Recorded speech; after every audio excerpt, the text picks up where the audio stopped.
Hello and welcome to Talk to Me. My name is Heather. And I'm Kathleen. And this week we are going to cry as we discuss Tower.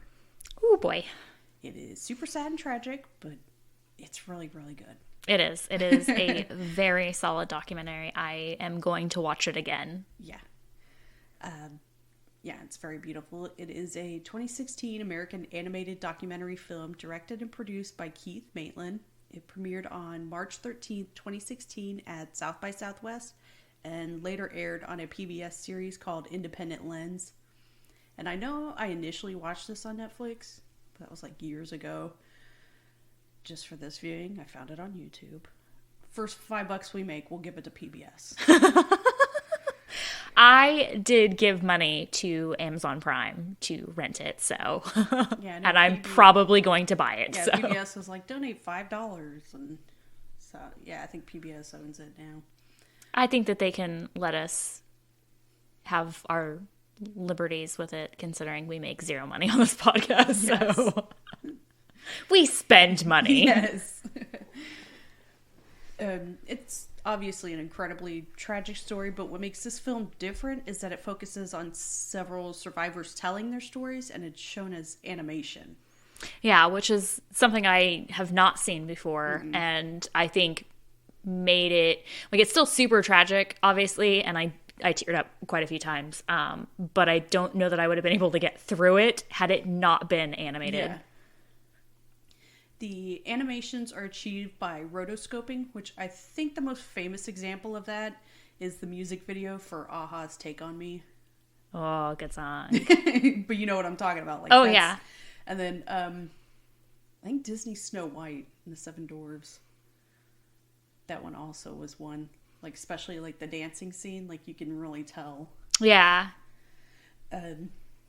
So rotoscoping is basically tracing over motion picture footage frame by frame, which sounds really boring. I'm sure it's very tedious. Much easier now with computers, but for, like Snow White, that's in the 30s, so they definitely had to use that by hand. They didn't have computers. Yeah, no. So we haven't said this yet. It's about the 1966 shooting at the University of Texas at Austin. Have you ever been to that campus before?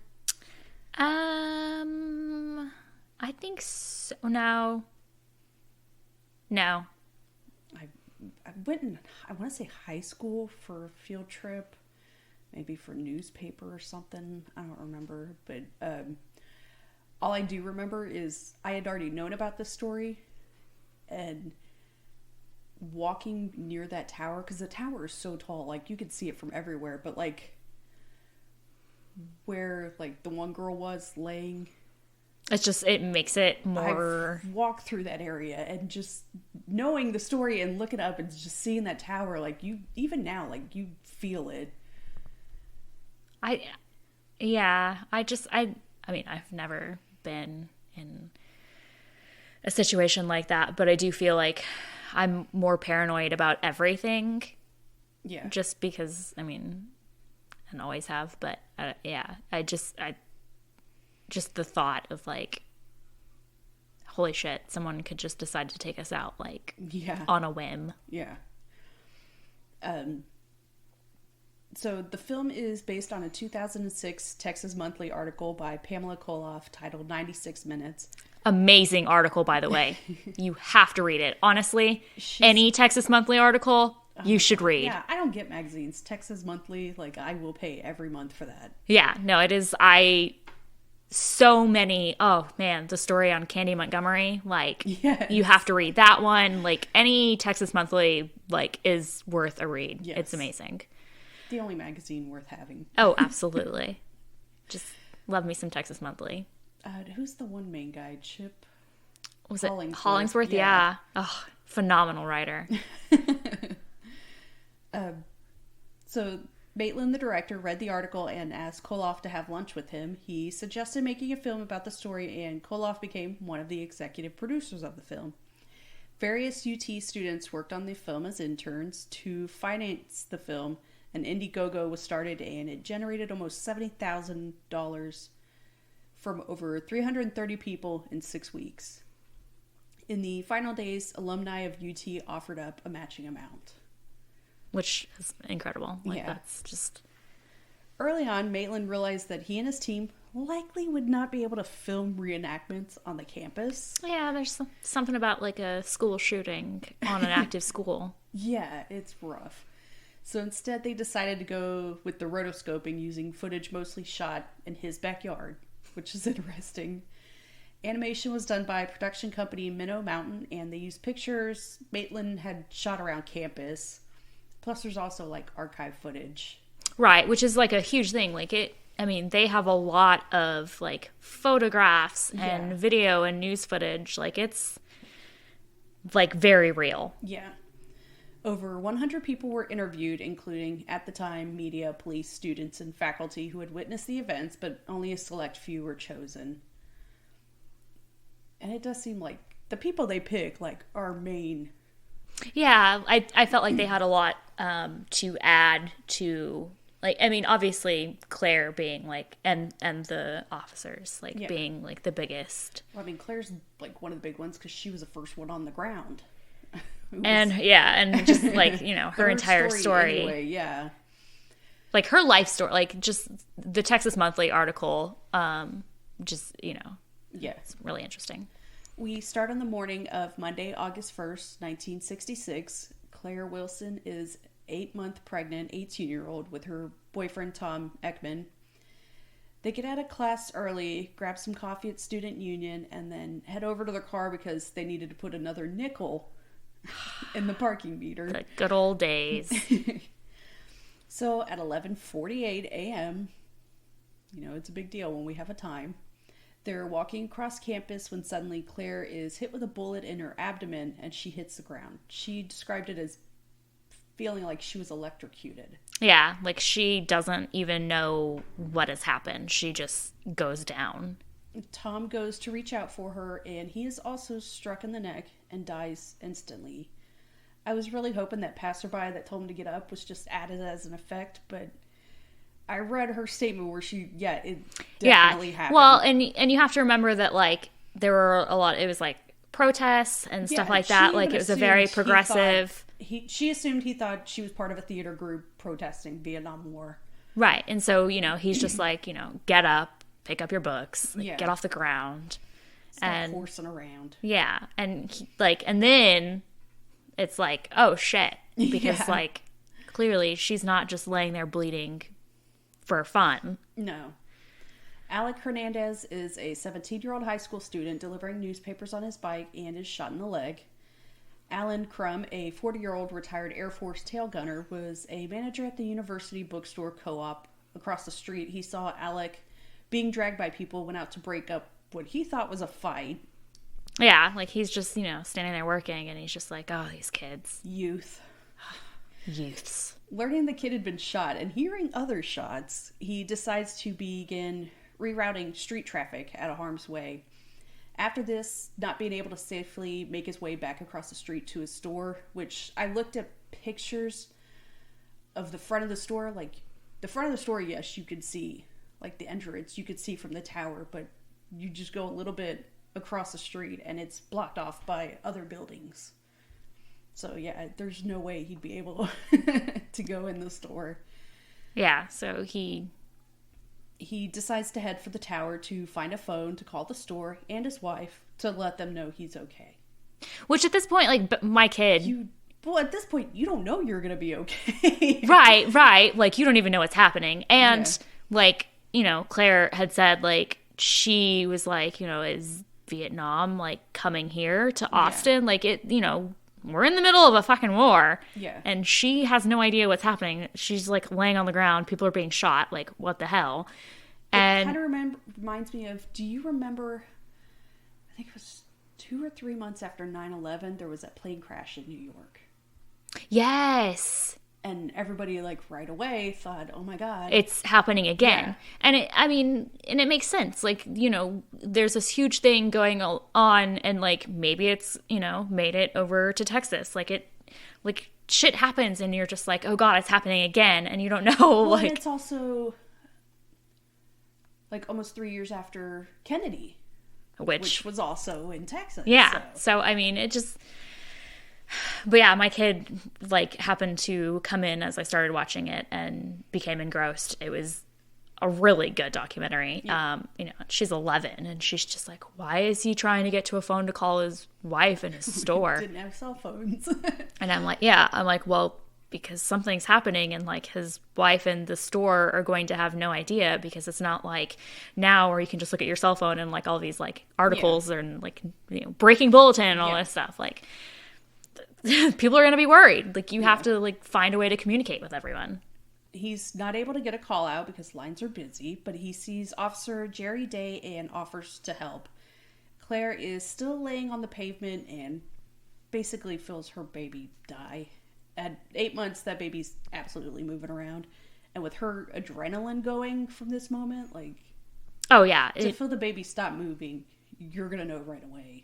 Well, it was... Something's wrong. She said that, like, she kind of felt the baby, like, kind of, like... Drift over to the side, kind of, like, get heavy. And yeah. So, I mean, I just... Ugh. Yeah, that part was rough.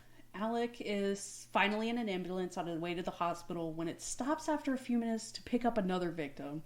And he's terrified because he's like laying there and he can see like straight, He's clear still shot. Yeah, he's scared he's gonna get shot again. Which, God, that's to already be scared that you're dying, and then to be scared that I could be shot again. Yeah, and I mean, the fact that the ambulances were coming in and like taking people out, because like in some situations like ambulances won't even like they can't come in until the scene is cleared and safe for them to go in. So I mean it was dangerous all around for everybody. Yeah, because at one point I think a funeral director took his hearse and was using that as an ambulance and he ended up getting shot. So I will say everybody got together though in this situation. Yeah, there were a lot of heroes. Yeah, which is just incredible. And we're gonna go back and forth between people because it's not like you just get their whole storyline and then we go to a next person. It's right. It's kind of like moment by moment. Yeah. Because again, the article is called 96 Minutes for a very solid reason. We get to 26-year-old Houston McCoy, who has possibly the most Texan name I have ever fucking heard. Also, that accent. He is an officer, Texas through and through, who has been on the force for 3 years. He's called to the scene, and once he gets there, he realizes the shots are still going off. He thought it was just like... Yeah, he thought that it like was already going to be completely handled and managed by the time he got there, and like it was going to be like, just like whatever. Maybe two people arguing, and then one of them pulls out a gun and shoots. He thought it was just going to be some... This isn't something that's ever happened before. No. Like, this is just... I mean... I think that a lot of things changed because of this. Yeah. He knows it's coming from the tower, but there's no way to know where exactly it's coming from because he assumes the shooter is firing out of one of the windows. He says he assumed it was a member of the Black Panther Party, but that group wouldn't be, like... My kid's like, officially what? Formed for a couple more months. So I was like, so in other words, you just think it's a black dude. Just say that. Yeah. Things were different. That's what I told my kid. I was like, it was a different Texas. time. Yeah. It's the South in the 60s. So he's trying to figure out a way into the tower. A student offers to help, saying he had a rifle at home. So Officer McCoy drove the kid to his home to get the rifle. Well, and that was another thing that I told my kid. I was like, it's Texas. And so, like, people started shooting back. Yeah. Like... Neil Spells is a reporter with KTBC, and he is sent to report from the scene. KTBC has an interesting history. KTBC TV aired its first television broadcast on Thursday, November 27, 1952, becoming the first television station in Austin. The station was originally owned by the Texas Broadcasting Company, which is where the call letters come from, and in turn was owned by then Senator and future U.S. President Lyndon B. Johnson and his wife Lady Bird, along with the radio station. Lady Bird used the money from her family inheritance to purchase KTBC, and she remained active with the radio station until she was in her 80s, which led to her to become the first president's wife to become a millionaire on her own. Hell yeah. That's so crazy. And of course, the owning of any media by a president or his family led to some investigations. Yeah, not something that's normally... Even though it's not like he was voted president. He was kind of like given the job. So there were some new FCC regulations. Eventually had to sell like part of it off and all that. Anyway, I thought it was really interesting that like, oh, we had a president owning like media. Yeah, I mean, that wouldn't fly today. No. Neil is there reporting, and so they're able to get information out on the airwaves to warn people to stay away. Which doesn't work. No, because everyone's like, oh, interesting. I wonder what's happening. Because they don't know how serious it is. No. Well, it goes back to like 9/11. How many people were just standing there watching, looking up, and then once the building starts, everybody scatters. Right, because they don't know that they're in danger. They just kind of put themselves in danger. Yeah. And then it's kind of like an oh shit moment. Goddamn looky-loos. I mean, how many accidents have happened because people are watching other accidents? Like, it's... That's when it was great when my husband and I worked together, because he could drive and I'd look out the window at the accidents to tell him, like, okay, here's what's happening. Yeah, you know, you gotta have a carpool situation to make it safer. Officer Ray Martinez is at home passing time until until his shift starts, which isn't for a few more hours. When he sees a news report about the shooting, he calls into the police station. He's told to just go over and direct traffic. Yeah, I thought it was interesting. He called up and he's like, hey, do you guys need me? And they're like, do we need him? Like, his shift didn't start for like another 3 hours. Yeah, so just like, hey, like, can I come help? And like, and he dropped his kids off at the daycare, so he was just he ain't got shit. Yeah, he ain't got shit to do. And I like that he called his wife and was like, hey, I'm gonna head over, but like, it's gonna be all right. Yeah. And he just assumes that he's gonna be like conducting traffic. Yeah, the most boring thing.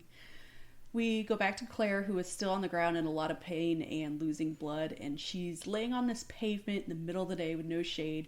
And the Texas if you don't live in Texas, you don't know what it's like. Just that summer sun. It's 100 degrees outside. Yeah.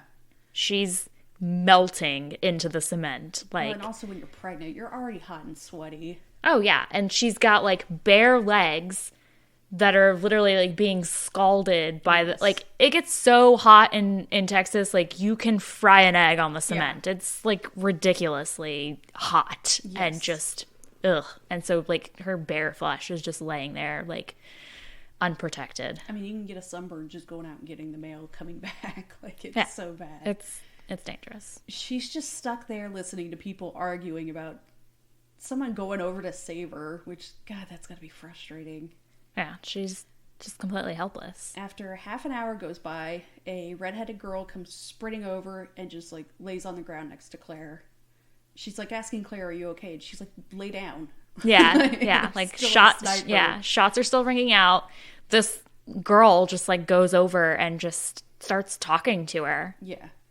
At 12:08, 24-year-old officer Billy Speed was with another officer and others hiding behind some masonry and is hit by a bullet that slipped through a gap. I guess like there was banisters or something.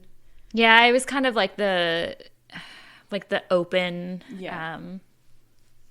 like I can visualize it, but I can't describe it, I guess. He had only been on the force for 13 months and then just had a baby. Like, it's so sad. He would later die at the hospital. News reporter Neil is just driving around in his car, updating people on the situation, which is probably the craziest next to the girl who volunteered to put herself out there. Like, is like in the middle, like open area. Like she's literally like laying on the cement out in the open while he's still shooting. That she said she felt it was her dress that saved her. It was a dress she hated, her mom had made for her, but was doing laundry, so she just put this dress on that had a pattern in the front, but the rest of the dress was just beige. So she kind of camouflaged herself. Which is incredible when you consider her hair. Yeah, but... Which I guess from a distance, like, blood. Yeah. So, yeah, these people just purposely keeping themselves right in the line of sight is insane. Claire and the redheaded woman are just talking, and her name is Rita, and Rita is absolute hero. She's there for over an hour just keeping Claire conscious, just talking to her, keeping her talking. And that's when I started bawling because we learned Claire and Tom had only been together for a couple of months. Yeah, when they had met, he asked, "Are you pregnant or just chubby?" Yeah. It was like a fast love. Yeah, they moved in together, were moving in together, and he was just going to accept this baby as his. Yeah, it was so sweet. Was not a common thing like in the 60s. And it makes you cry because it's this horrible thing happening, but there's also this sweet love story that's also there, and then that's snatched away. Claire's not going to be able to see what her life would have been like with this, not only this baby, but this new guy. I'm going to start crying right now just thinking about it. I love and also hate this part. Yeah, they had built this fast family of, she was excited and he was excited and they were going to have this whole future together with this baby and it was going to grow up and, be this whole person. It's rough. So because this is Texas, there's not only police on the ground shooting up at the tower, but also civilians with fucking rifles that they grab from their homes and probably cars. My kid's like, why do they have guns in their dorm rooms? This is Texas. I was like, it was a different time. Why anyone on the ground thought they'd be able to hit him is insane. Not to mention, you don't really need to add to the gunfire. No, because it's not like there's just a metal bar fence around. It's thick-ass masonry. Yeah, it's not working. No. And it doesn't even stop him because there's drainage spots on the observation deck that he uses as portholes. You're not going to do anything. At one point, Melvin Childress contacted Austin police and offered the use of his small plane. So Childress, civilian Jim Boutwell, and Austin Police Department Lieutenant Marion Lee circled the tower in the plane, which you could see in many videos. Yeah, just flying around. Jim Boutwell would go on to ruin many lives as a police officer and should have stayed a civilian, and you have seen this guy before. Yeah. Did you look into this? I did not, but it sounds familiar. You're aware of who Orange Socks is? Yes, I am. The cop with the tan suit and the tan hat? Yes. Did the news report? That's Jim Boutwell. I thought the name sounded familiar. Yeah. He was the one who was investigating the murder of Deborah Louise Jackson. He's basically the dude who started the whole Henry Lee Lucas is this huge serial killer. And he would give Lucas gifts for every murder he confessed to. So if you've seen The Confession Killer on Netflix, which I have, you've seen this dude. Yep. He is also the one behind the Michael Morton bullshit conviction. Look into that one if you're interested. That was one where the woman was murdered, and so the cop just assumed, Jim, I guess, just assumed that Michael, the husband, did it because he was upset his wife wouldn't have sex with them for their anniversary. I remember that case. That was Jim. He wrote her that note and left it saying that he was upset about the whole what had happened, and he just was oh, okay, clearly he murdered her. Yeah. So and it was that guy just broke into the house randomly and murdered her, and then murdered somebody else. It was the same thing 17 years later or something. Yeah. Jim Boutwell was the one who was wasn't there was a kid there too, wasn't there? The 3-year-old kid, yeah. Yeah, because he was the kid was this man who hurt mommy or whatever. And he, they didn't believe that the kid was, I remember that very clearly. Fuck this guy. So Jim Boutwell got credit for being a big hero at the UT Tower shooting and then went on to fuck up many lives. Sorry, I should have stayed out of law enforcement. I was what has this guy been up to? And saw this whole article about it. I was oh my god, I know who this guy is. I have seen this guy before. Clearly, his sense of being a hero went to his head. Yeah. Officer Martinez makes his way to the elevator in the tower and heads up. He gets up to the 27th floor to what he expects is a huge crew ready for a takedown. And instead it's just Officer Day and Alan Crum. At some point they came across Texas Department of Public Safety trooper named W.A. Cohen, nicknamed Dub. Love it. Clever. Very Texan. Who was carrying a handgun and an old rifle. Crum asked if he could use the rifle, and Cohen handed it over. John Fox, a.k.a. Artley Snuff, could not find where he got that nickname from. All it said is he was well known as around town. He was a recent Austin High School graduate who was taking summer classes at UT. He was visiting his friend James Love near campus when early on they had heard on the radio someone was at the tower shooting with an air rifle. So he went to check it out. Yeah, there's nothing to do. You don't have internet back Which then. my kid was like, why would you go there? There's nothing to do. So yeah, they get there thinking it was going to be something interesting, but realize it's a real gun. And they're in real danger. Like, yes. real close to being shot. Yes. Eventually, he gets the courage to run out to what's sort of the open area in front of the tower where Claire and Rita are. And once he takes off, others start joining him, including his friend James. And there's news footage of this, so they run over to try to grab the first woman, and she takes off running. That's Rita. And then it looks like there's just one body left until you see them move Tom off of Claire. And yeah, it's... Because when he fell, he was like halfway on her, which the animation, they don't show it that way. So when you see the actual footage... this is like real, like this is what is happening in that moment. Like they are on YouTube. Literally carrying like, and of course my 11-year-old's just like, what? Oh my God, they're carrying her like that. And I'm like, there's somebody still shooting. Yeah, there's someone shooting and they have to get her out now. Yeah, like one person with the arms, one person with the legs, feet, and they are just running. Yeah. But yeah, for a long time I thought it was just a photo of like two people, and then once you see the video of it, it's like, no, the way he fell on her, it just looks like one person. And then like they show like him, being lifted, and they're talking about, it was really difficult to get Tom out because he's dead weight. Yeah. God, that guy, seeing that interview with that guy, because he had like just gone back from Nam or something, he was not good. He just seemed so out of it. Because the news reporter's like, oh, how many dead bodies have you seen? He's like, dude, he just got back from Nam. Artley helps carry Claire away to safety, but of course not before his fucking glasses fall off. Yeah. As someone who also deals with glasses and sweat from the Texas heat, I really felt that. Seeing him slowly fall, I was like, no. The only thing that could have been worse is if they had like fogged up. Or he stepped on him. Yeah, that too. So, yeah, he has to put his life in danger again to go back for his glasses. Because he literally can't see without them. I know that feeling of them just slowly falling.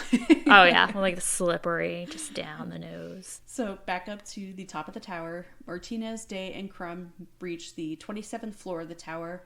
However, they still need to take the stair landing to reach the observation deck where the shooter is.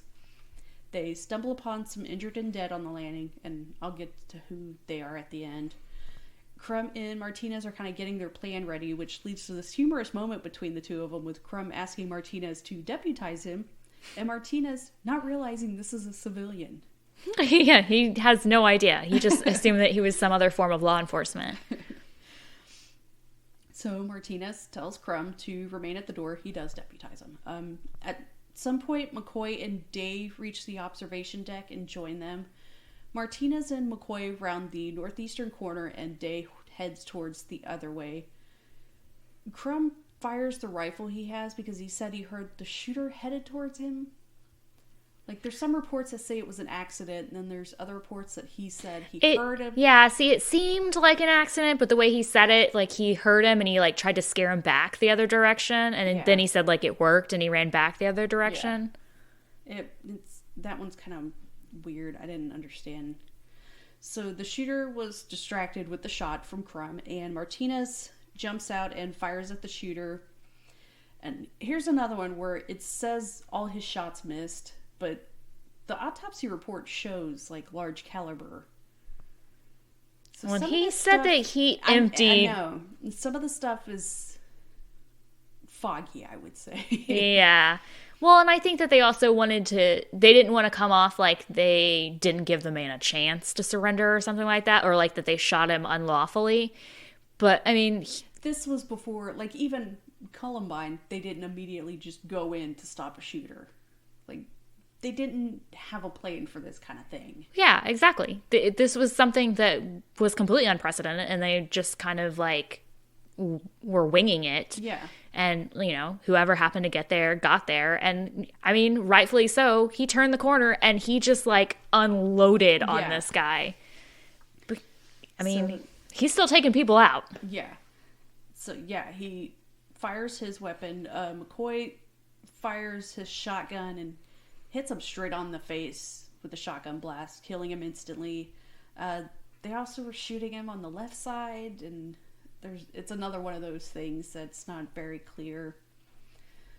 But at 1:24 p.m., the shooting ends, except from the people on the ground who have no idea the shooter is dead, and they're still firing up, and like, the tower. And so he's like waving like a white flag, trying to signal like, stop shooting at us. But even when he's doing that, they're still shooting. Yeah, and they think that it's the shooter who has surrendered. Yeah, because they even say on the news report the shooter is surrendering. Yeah.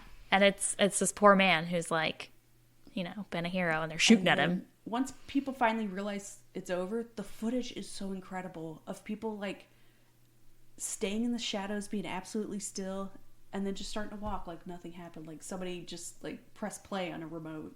Yeah, they said the courtyard, like bizarre. The whole area just like filled up with people. Because they have, like one of the media guys just filming these people like in corners and then just getting out and walking.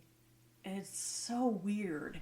Like the ground is just covered in blood and just... Yeah, and everyone just kind of congregates to the courtyard in front of the building, so it's a sea of people just looking dazed, not knowing what to do now. Alec, the boy, shot on the bike. His father was at work when someone came in and told him there had been a shooting, and his son was dead. Which, what the fuck, man? Who is this asshole? Yeah, I am relieved that, he basically was like, my parents didn't want to believe it and went to the hospital. Heads over to the hospital, see that his son is, of course, alive because he's doing this interview. Yeah, what a fucked up thing to sell. Not, hey, there's been a shooting. I think your son might be hurt. You might want to go to the hospital. Just, there was a shooting. Your son's dead. Yeah, like, fuck you. Oh like, what the hell? So at the hospital, Alec was taken to surgery where a 9-inch plate and screws were put into his leg. After 7 months on crutches, he regained his ability to walk, graduated high school, and went to college. So that night on the news report, when they're listing off the names of the known dead, KTBC news director Paul Bolton learns of the death of his grandson, Paul Sontag. It's really hard to hear that clip. Yeah, when he's, they're reading out the names, and he's just like, wait a minute. Hold on. Go back. Like, just, you hear immediate fear. Yeah, he's like, I think you just read the name of my grandson. Yeah. And then the guy who's talking about it, like, kind of, like, breaks down a little bit, and he's like, I think it's just really hard because, I have grandchildren, and I'm just like, oh, I think it's hard for anyone. Yeah. To find out that your family members died that way, like, ugh. Claire spent over 3 months in the hospital, 7 weeks just in ICU alone. And the rest of the time was relearning how to walk since she had been hit, like, in the hip. During this time, Rita Starpattern came to visit her, bringing her a painting she had made. Which, sweetie, you've done enough already. Seriously, like... Why are you bringing gifts? A hero. Like, no one else had put themselves in that position. No. Like, and to also bring her a painting she did. Like, yeah, just... Rita unfortunately passed away April 21st, 1996. So... And she was young, too. Yeah, she had cancer. Her name was originally Rita Jones.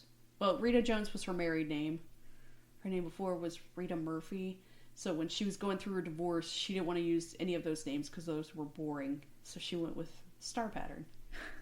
Love it. After the shooting, Claire had no idea what happened to her unborn son. She was told he had been given a proper burial, but that was all the information she had. Gary Laverne, is it Laverne? I assume. There's Laverne. a G in there. Lavergne. Laverne, I think. I assume. Gary Laverne, a author friend of hers, had basically downloaded a database of gravesite locations in Austin Memorial Park, and he was using some of the information in a book he was writing, and noticed a unmarked plot for a baby boy Wilson with a burial date of August 2nd, 1966. Claire realized the plot was purchased by her mother's second husband, Lyman Jones, who was her stepfather at the time. And in 2014, Claire was able to visit her son's grave with a new headstone provided by Gary Laverne that read, baby boy Wilson, August 1st, 1966. Claire was never able to conceive again, but at the age of 41, she was given the opportunity to adopt her son, Cyric. Which, again, like that Texas Monthly article is just really touching. You know, she completely missed out on this like chance at, you know, this amazing future with a man she loved and, you know, her baby boy. But, you know, she was fortunate enough to get to have a different life with this other little boy. But also just like when she talks about how like after it happened, nobody talked about it. And so she literally didn't know where her unborn baby was buried until, you know. It was too late because her mom had Alzheimer's or something. Yeah, so she didn't even remember. And you know, she says like, why didn't we talk about it? And people are like, oh, we just assumed like that you didn't want to talk about it. And like, if you wanted to, like, just, it's so weird. Like, and I think part of it too is the fact that it was, you know, 1966 and she was an unwed mother and, you know. Well, it's like Golden State Killer, like the women who were attacked, like you just didn't talk about it.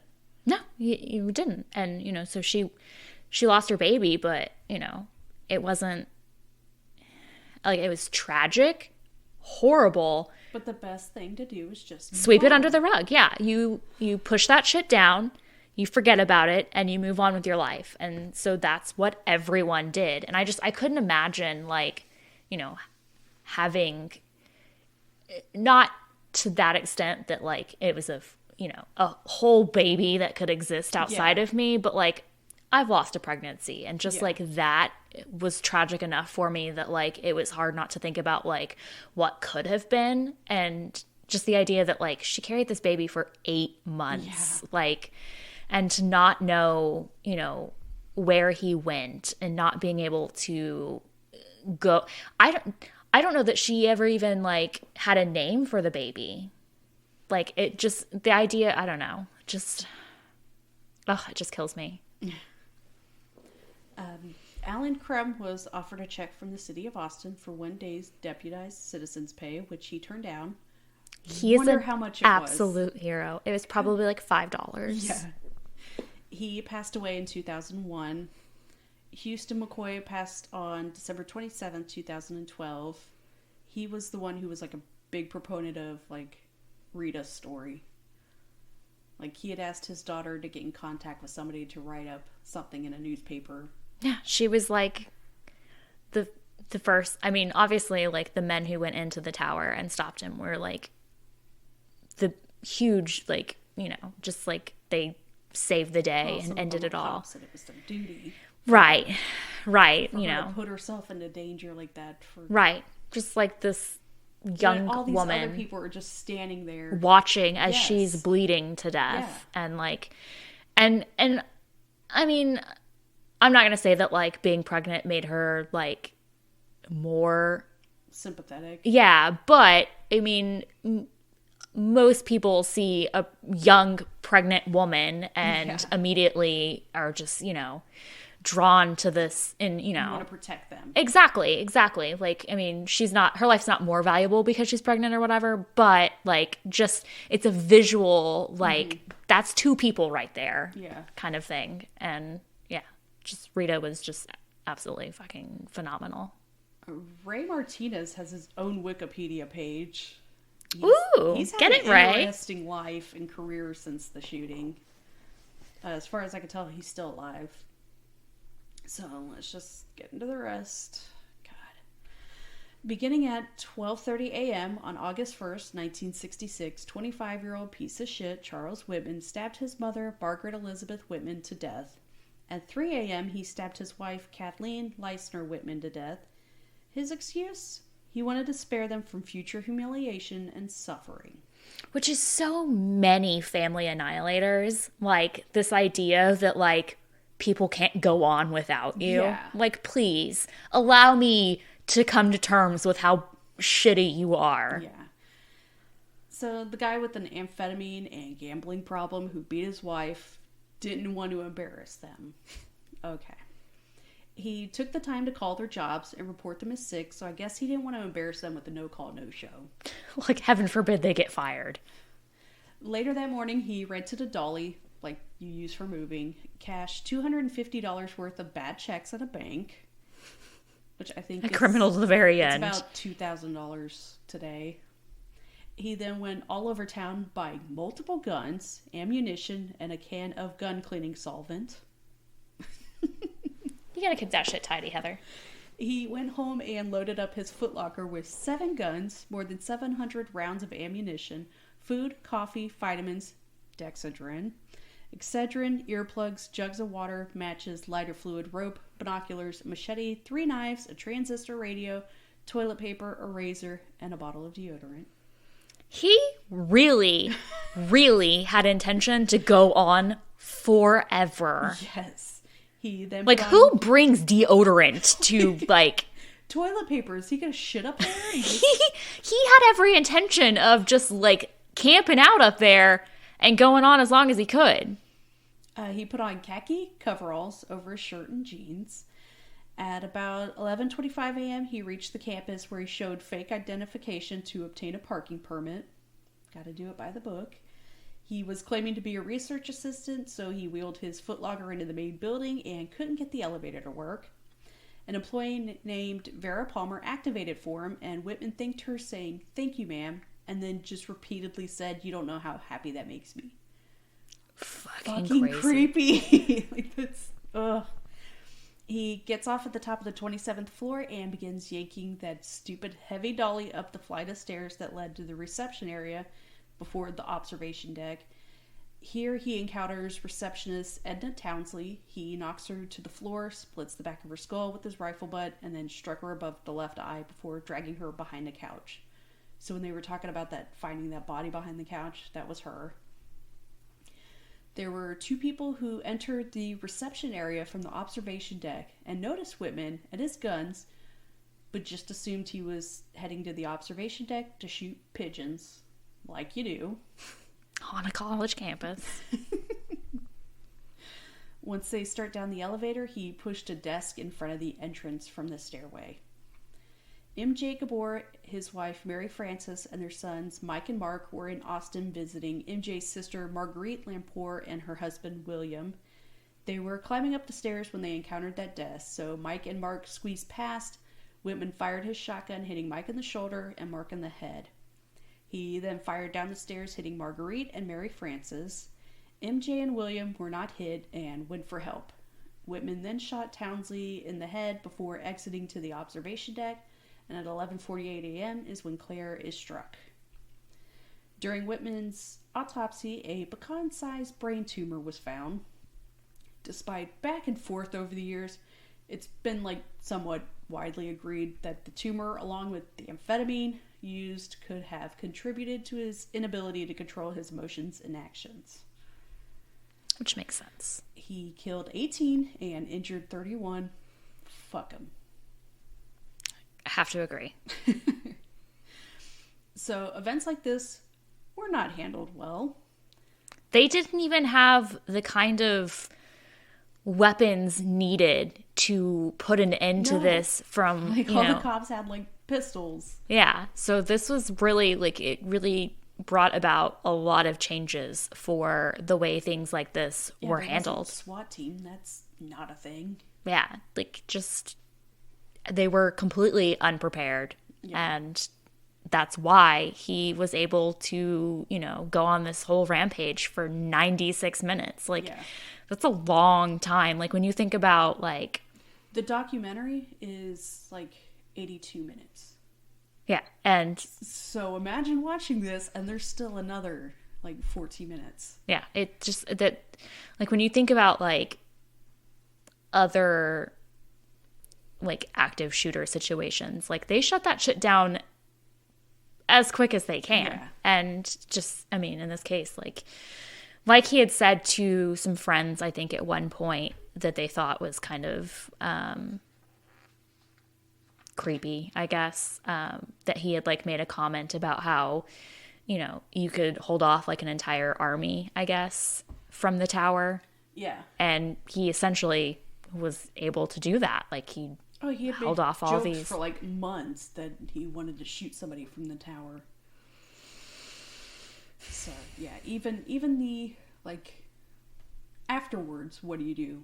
Like, there's no counselors coming or anything. Like, No, nobody stuff talked is about it. Not handled great now. Like, but by the time Claire got out of the hospital, and like they said, they literally closed the campus for one day. Yeah, They cleaned the blood off, and then the next, it was all back to normal. At least now they'd at least take the week off. Yeah, they would, well, and they would have, they would have grief counselors on campus, and they would, close the school down for a little while, and, None of that happened. Yeah, just literally hose the blood down. Welcome back, kids. To the point that it wasn't until 2006 that a memorial garden was dedicated, and a monument listing the names of the victims was finally added in 2016 on the 50th anniversary. Yeah, they literally didn't want to really talk about it because they felt like if they talked about it, then they had to bring up him, and they didn't want. Yeah, so they basically just swept it under the rug. And which, that's a lot of the reviews on this that I read were people complaining about it not focusing on him.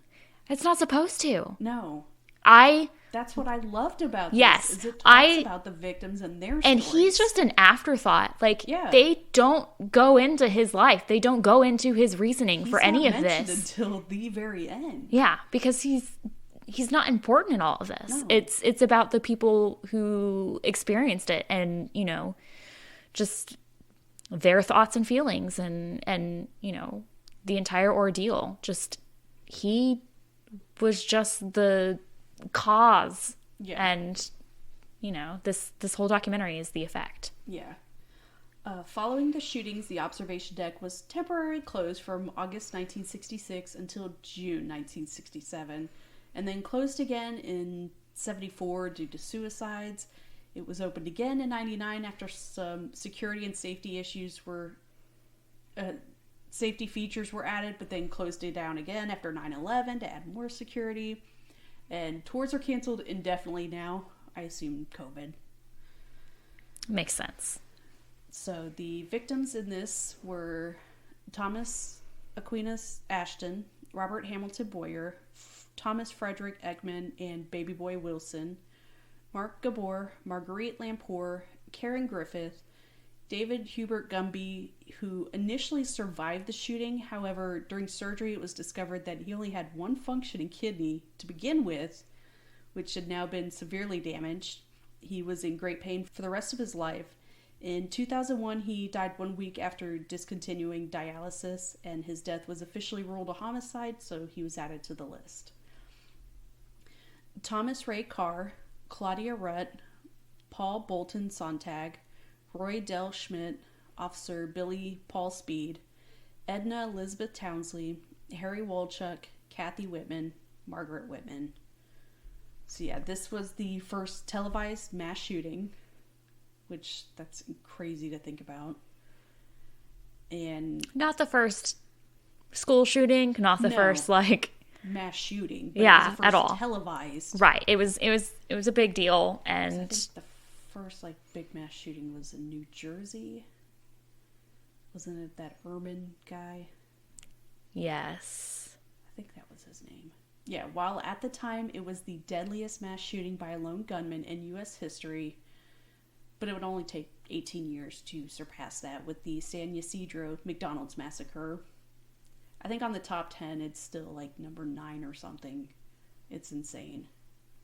Well, and that's not even counting if you factored in things outside of guns, there's the Bath school disaster, where the man literally blew up the school. It just... You know the shitty part out of the top 10 biggest mass shootings? Texas is 4 of them. Yeah. Starting kindergarten was a terrifying parenting occasion for me. Especially because when you early in the years, I was okay, at least my children should be safe through elementary school, because most of the school shootings are middle and high school, or college. And so I'm okay, nobody's going to shoot my 10 and under child. Yeah. But then Sandy Hook happened, and suddenly I'm horrified that oh my God, someone can shoot small children in a school. Yeah. And so, yeah. And then, like, our kids, go to the same district. And so, like, hearing your kindergarten kids say, like, oh, yeah, like, we had to practice our drills for hiding from the bad man or the bad person. And just. There was, let's see, it was last year or the year before, there was at the high school next to my son's when he was in elementary school. I remember, yeah. That gun, and they had to shut down all the schools around there. And so we were asking my son, like, hey, what happened at school? And he was like, oh, we just had a shooting drill. I was like, that is so smart to just tell them it's another drill. Like, it's horrible they have to go through shooter drills, but for them to be like, oh, it's just another drill. Like, even though it's like, no, this is real. It's like tornado drill, fire drill, yeah, active shooter drill. Like, it's just, these, like, 5 and 6-year-old little kids, like, hiding in supply closets and, under desks and stuff. And, like, oh, the teacher, like, having to lock the door and, like, all this. And it's just horrifying. Like, I can't. And I feel horrible about it because I'm like, my kid's got ADHD. He's not going to be able to shut up. No. Ugh. I'm a bad mom. No, I mean, like, you're gonna write down this whole classroom. Shut up.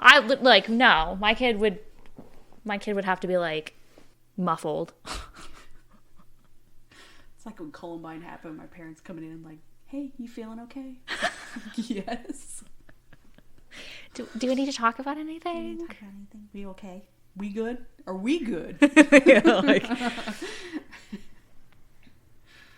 Oh, God. So, yeah, it's a great country we live in. Oh, yeah. God bless America. This fucking state's the worst, too. TowerHistory.org is very informative. It has an interview with the first female senator of Texas, Kay Bailey Hutchinson, who at the time was a law student on campus that day. It really does come full circle. So she experienced all that, but she's still a Republican. The ones who support guns, but that's okay. It's our God-given right. God did not make guns. I don't understand that. Did he make trees, Heather?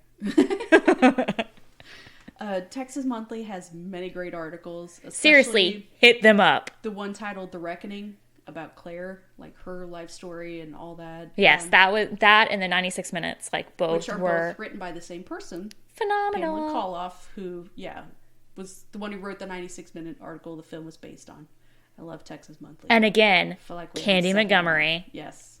Gotta look into that one. Yes. I cannot wait for the movie. So that is the end of this horrible story. We'll come back with a fun one. Oh, God, I hope so.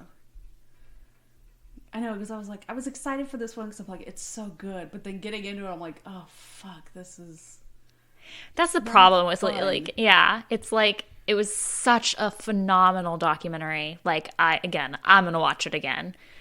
But it's so sad. Yeah. We'll bring you something peppy. Yeah, you wanted Winnebago Man. He's just so angry. Okay. Bye. Thank you for listening to Doc to Me. The opening music is by Twisterium. For comments or suggestions, we can be reached by email at doctomepod@gmail.com.